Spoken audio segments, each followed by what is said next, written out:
I enjoy conquest games. They let me act out all my pent-up rage over all other people in my life by shuffling them all off to worker camps, or raising their taxes, or otherwise creating an oppressive monarchy led by yours truly.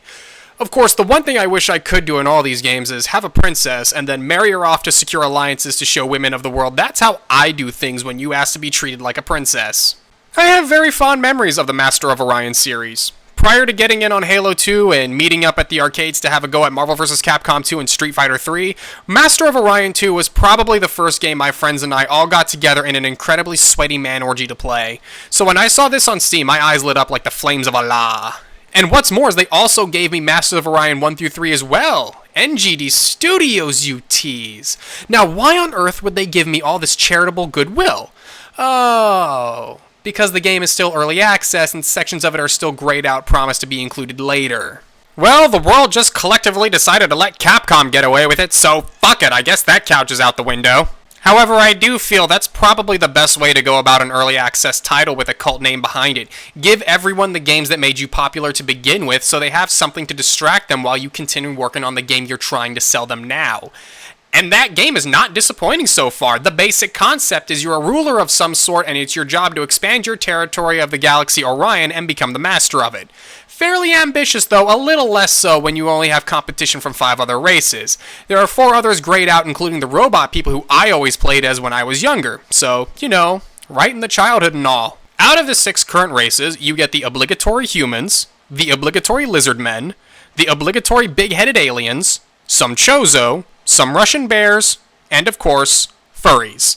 Each race has their own advantage or disadvantage, but for the life of me, I've never noticed.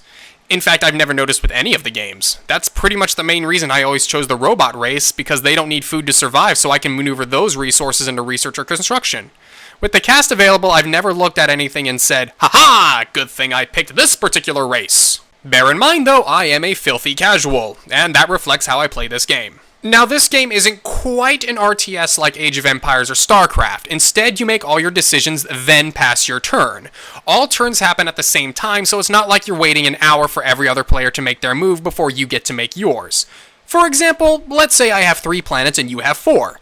I set all my planets to whatever construction projects I feel like, and you do the same. We're doing these actions at the same time. The countdown ticker for our planet's progress doesn't tick until we both press next turn. This is probably half the reason why I remember the game so fondly. The game lets you take your time and stop to think, rather than panicking because every millisecond you aren't moving your mouse is another 10 battleships in the enemy's fleet. But conquest is the name of the game, and there is a large abundance of planets to colonize. Planets are broken up into categories, which basically sets them up as barren wastelands or lush terrains. From there, you build everything up to set out and conquer even more planets. You can arrange your workforce to specialize in certain aspects of production as well. You can also spend your money to have construction projects finish faster.